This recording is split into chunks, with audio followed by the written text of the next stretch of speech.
relasyon ay hindi na talaga nakakapagbigay ng kaligayahan, ng tunay na pagmamahal, ng pagkabuo sa pagkatao ninyong bawat isa. At puro na lang ito ay sakit, lungkot, kawalan ng respeto.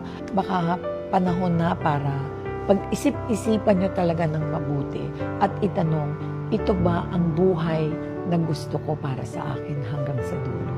Hindi naman selfish na piliin mo ang sarili mong kaligayahan. Di ba sinasabi nga nila, paano ka magbibigay ng pagmamahal kung hindi mo alam mahalin ang sarili mo?